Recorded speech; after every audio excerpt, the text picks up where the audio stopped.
Jean Tierney was sometimes described as a sick rose, and this description is apt.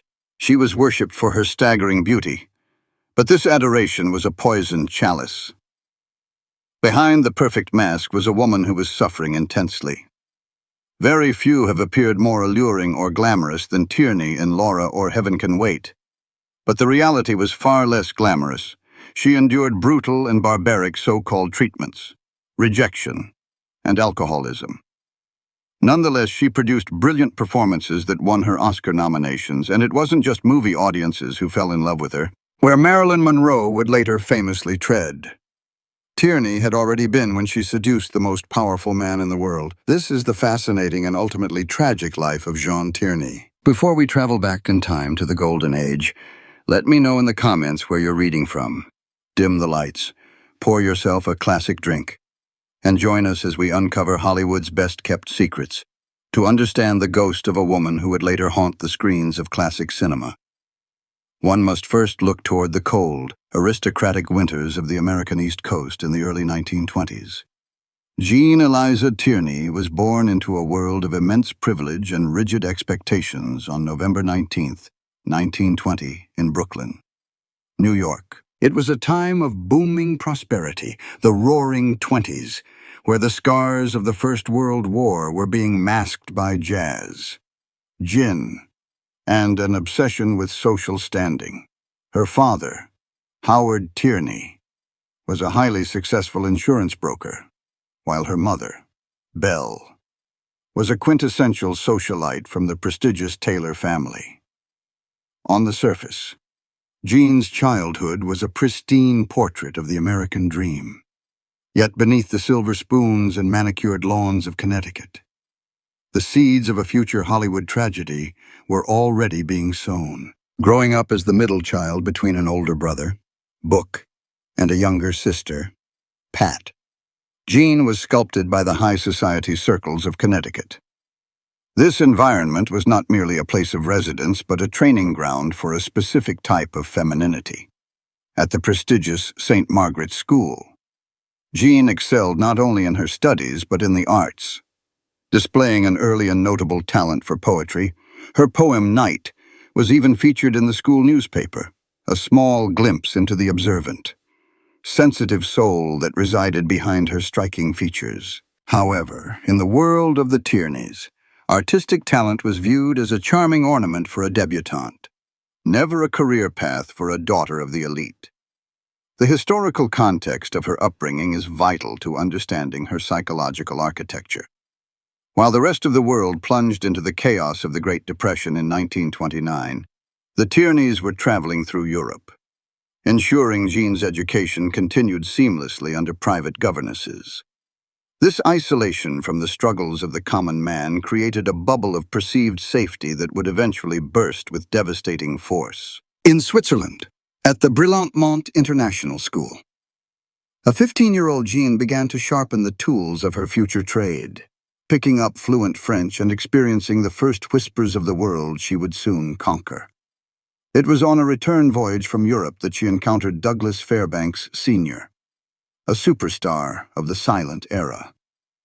This chance meeting was perhaps the first time the spark of old Hollywood stars truly ignited within her, as she realized that there was a world far more vibrant than the hushed drawing rooms of Connecticut. Upon her return to the United States, Jean was sent to Miss Porter's school, an institution designed specifically to groom young women for social debuts and prosperous marriages. The curriculum was transparent in its goal to produce wives who could manage a household staff, charm a ballroom, and maintain a facade of perfection without the burden of domestic labor or overly involved motherhood. It was the same institution that would later graduate Jacqueline Bouvier, the future Jackie Kennedy. Both women were being prepared for a life of public performance, though they did not yet know that their paths would eventually cross through the same man, John F. Kennedy. The primal wound of Jean Tierney's life, however, did not come from the strictures of her schools, but from the betrayal of the man she most admired, her father. Howard Tierney was the architect of Jean's early life, a man who demanded excellence and poise.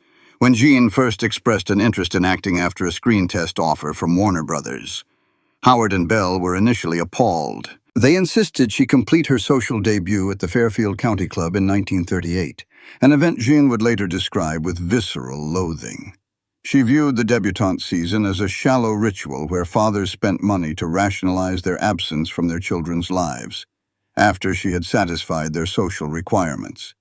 Her father finally consented to her acting career, but only on the condition that she pursue legitimate theater. Howard even established the Bell Tier Company to manage her finances.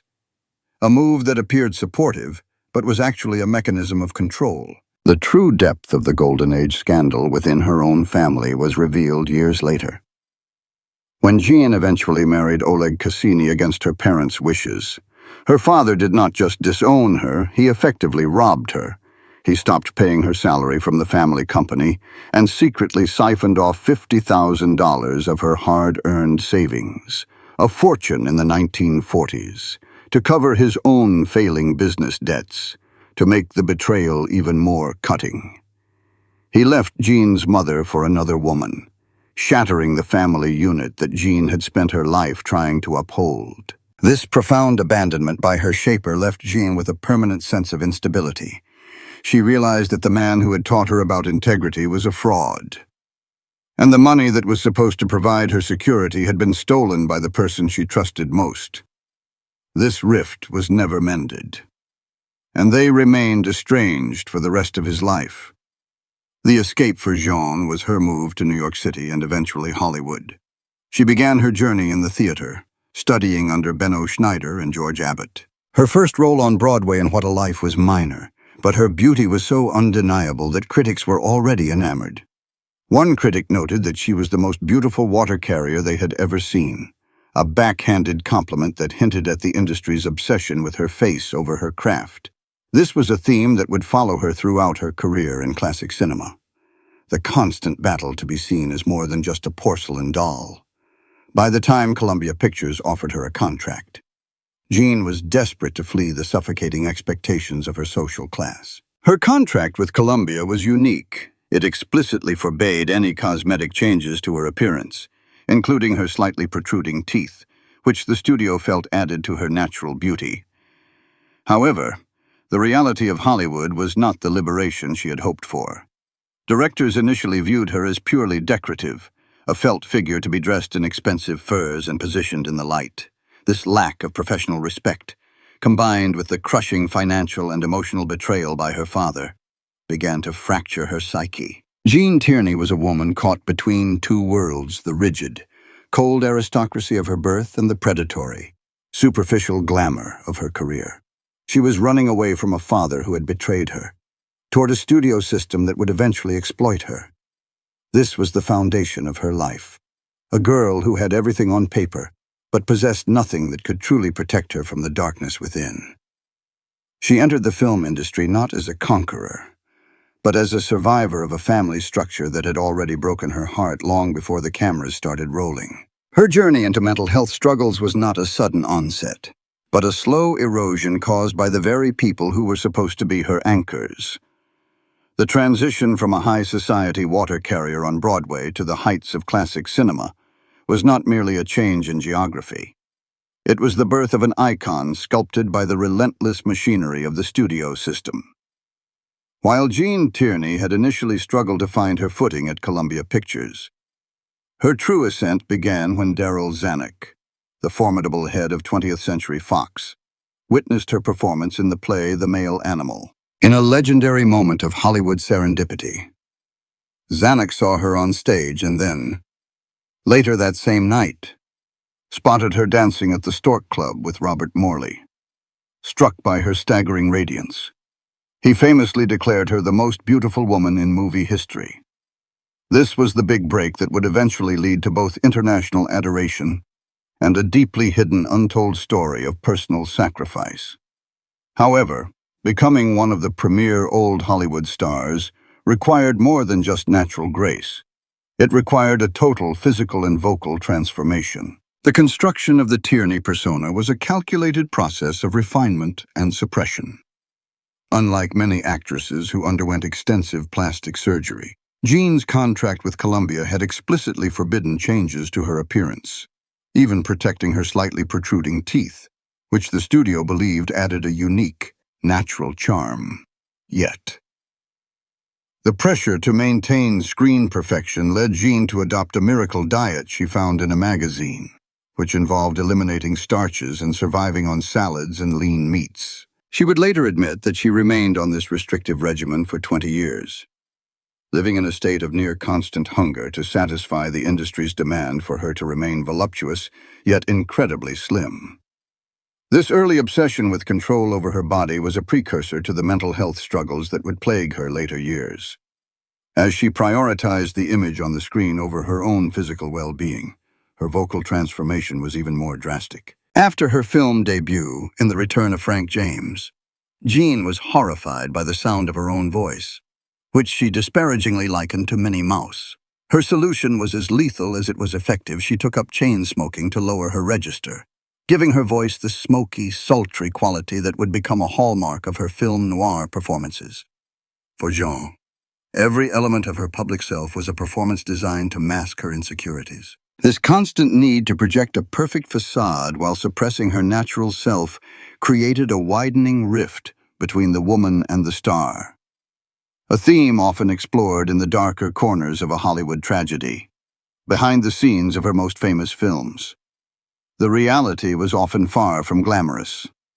In 1943, while filming the comedy Heaven Can Wait, Jean encountered the Lubitsch touch in its most abrasive form. The director, Ernst Lubitsch, was a notorious tyrant who pushed Jean to the brink of tears with his constant shouting. In a rare display of the iron will that lay beneath her delicate exterior, Jean finally confronted him, stating she would not continue if the screaming did not stop. Lubitsch, surprisingly, laughed and respected her courage, leading to a successful working relationship that produced a box office hit. Yet, these moments of professional triumph were often overshadowed by the predatory nature of the industry's most powerful men. Howard Hughes, the reclusive billionaire, became obsessed with Jean, showering her with extravagant gifts and even flying her and her mother to Tijuana for a private lunch.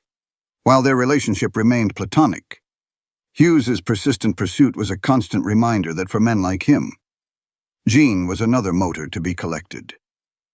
This was part of the broader Golden Age scandal, where women were viewed as acquisitions rather than artists. The pinnacle of her career was reached with the 1944 masterpiece, Laura. The production was fraught with tension. The original director, Ruben Mamoulian, failed to capture the essence of the character and was replaced by Otto Preminger.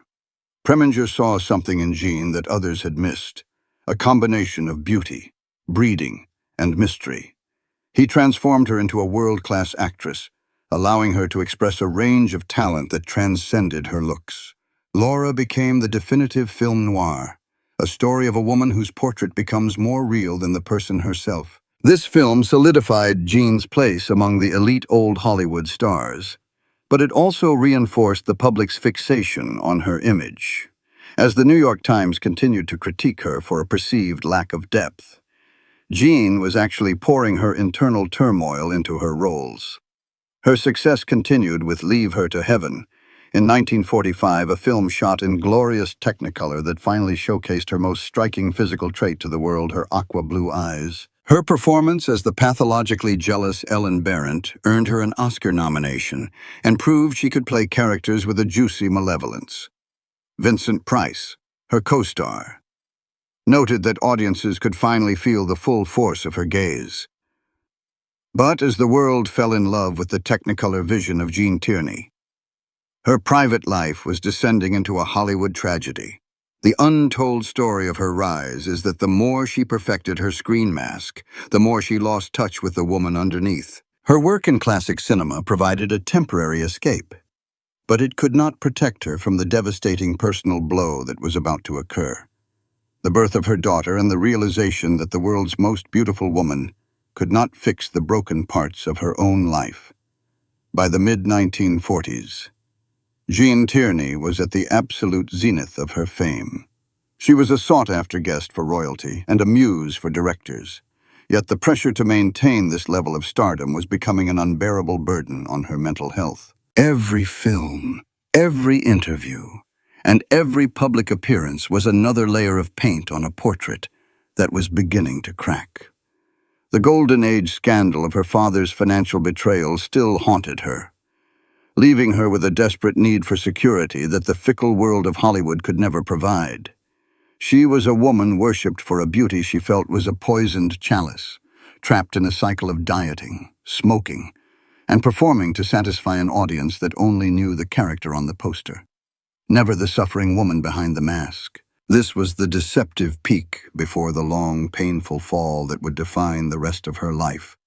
If Jean Tierney's rise was a masterclass in the construction of a silver-screen goddess, her conflict was a brutal dismantling of that very same idol by the hands of fate, a ruthless studio system, and her own fracturing mind.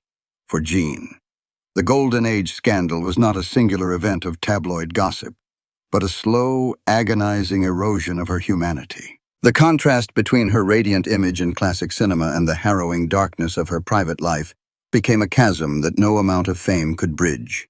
She was a woman trapped in a poisoned chalice, where every professional triumph was met with a personal blow that felt like a divine punishment. The most devastating blow to Jean's life occurred not in a boardroom or on a film set, but in the seemingly innocuous environment of the Hollywood canteen in 1943. While pregnant with her first child, Jean, ever the trooper, volunteered to entertain servicemen. It was a patriotic act that would lead to a lifetime of sorrow. In June of that year, she contracted rubella, or German measles, at the time. The medical community did not fully grasp the catastrophic impact this virus could have on a developing fetus. On October 14, 1943, Jean gave birth to her daughter, Daria, in Washington, D.C. The joy of motherhood was instantly replaced by a cold, sharp terror. Daria was born prematurely, lacking fluid in her middle ear, blind in one eye, and suffering from severe developmental delays. Jean spent her nights walking hospital corridors in a state of severe anxiety, trying to fathom a future for a child whose mind remained locked in perpetual infancy. The cruelest irony was revealed over a year later at a party, when a female fan excitedly confessed to Jean that she had broken quarantine for German measles just to meet her. The fan's irresponsible adoration had effectively ended the life Daria was supposed to have. This revelation was the mirror cracking from side to side, a moment of realization that Jean's very stardom had been the instrument of her daughter's destruction, as her home life became a sanctuary of sorrow. Jean's romantic life provided no refuge.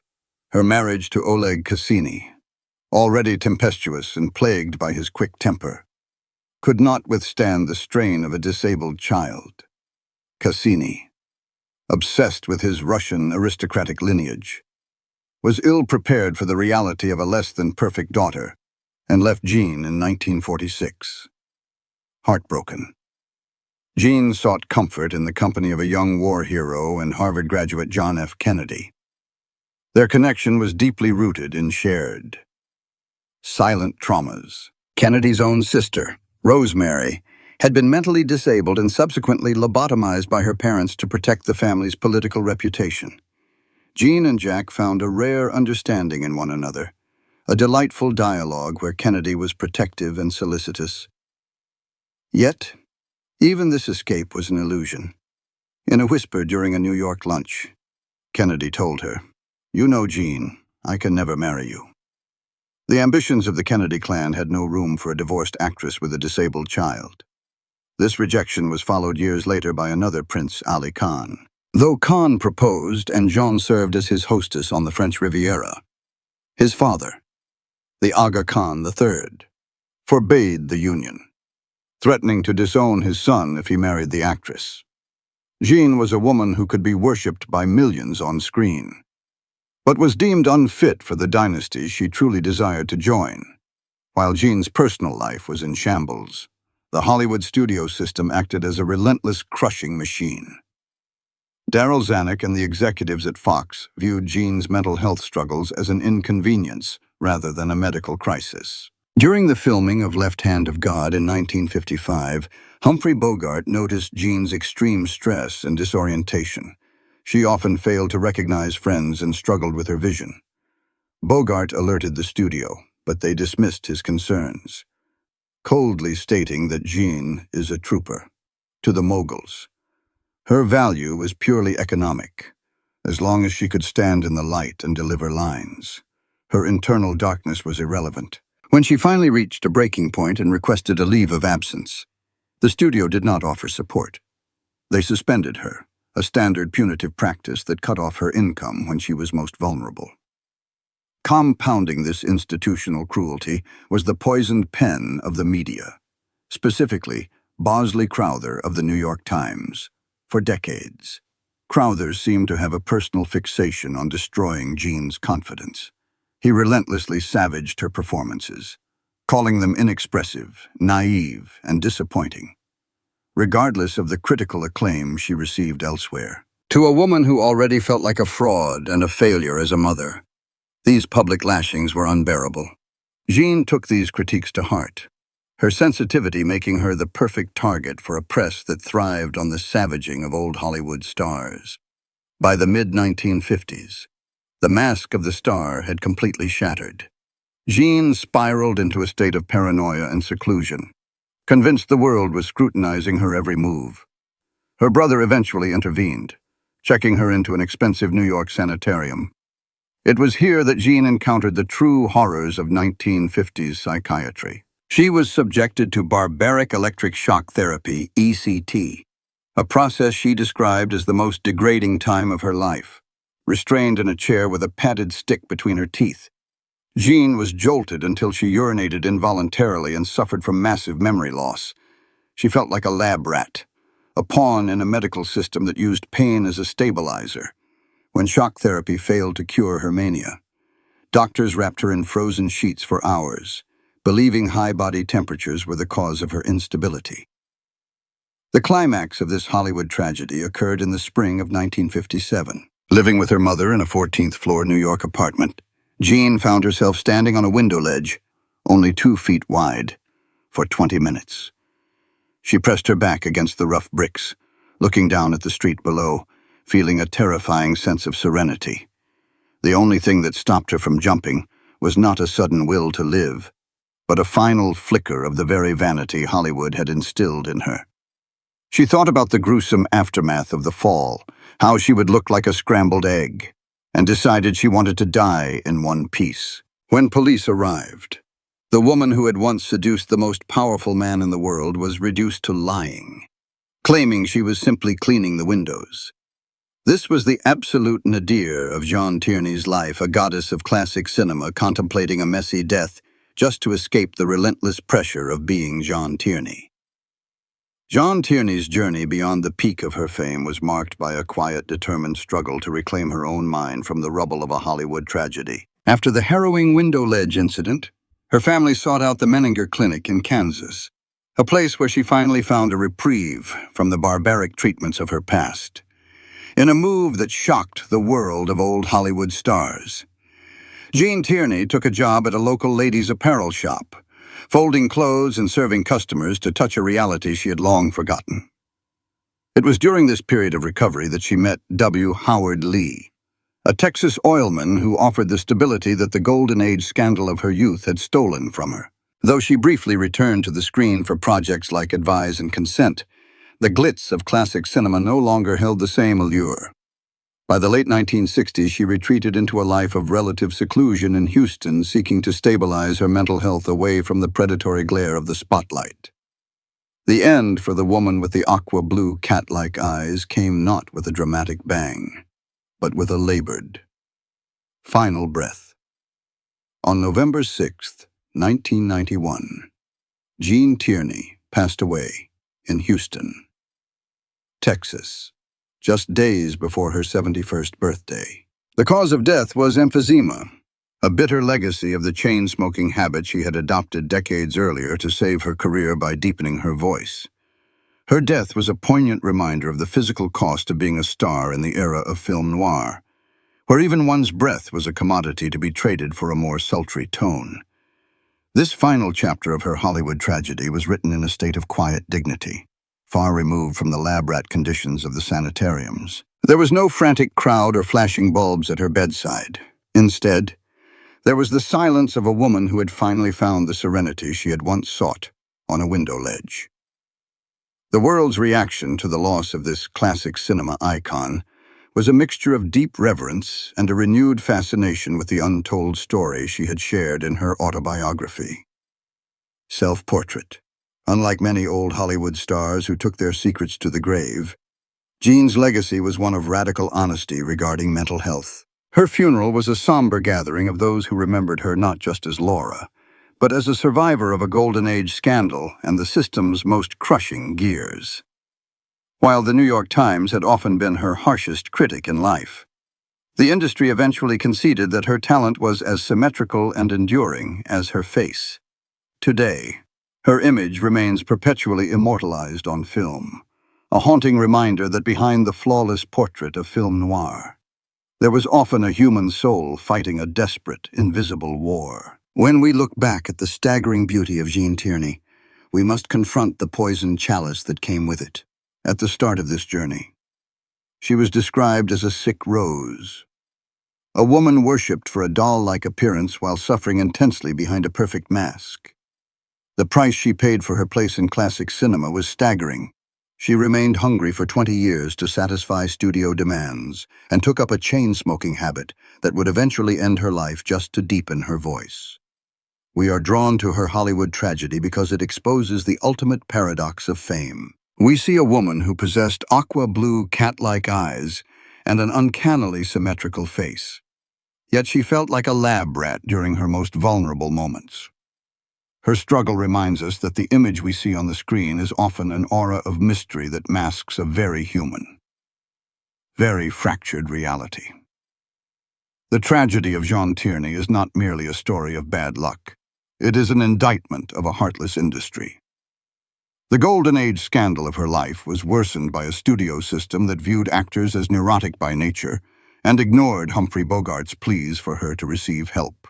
To the executives, she was simply a trooper meant to deliver performances regardless of her internal darkness. The tyranny of directors and the savaging critiques from the press created an environment where cracking up was described as a walkout. This system valued the portrait of the star more than the woman herself, a systemic cruelty that echoes even in modern times. Her life proves that Hollywood has always been hard on women, often sacrificing their mental health at the altar of box office success and public scrutiny. Ultimately, we should not remember Jean Tierney as a victim, but as a survivor and an underrated powerhouse of classic cinema. She was a woman who fought to ensure her face was not her talent, and succeeded in leaving behind performances that remain perpetually immortalized. By choosing to speak openly about her illness in her autobiography, she became a pioneer for mental health awareness in an era when such topics were taboo. She eventually found peace by realizing that wealth, beauty, and fame are transient, and that the mind is the most beautiful part of the body. Her story is a testament to the resilience of the human spirit. Before closing this chapter on Jean Tierney's life, I'd like to hear your thoughts. Did her beauty truly protect her? Or did it imprison her if you enjoyed this insightful exploration of the hidden corners of Hollywood? Please consider subscribing to the channel to support us in creating more similar stories.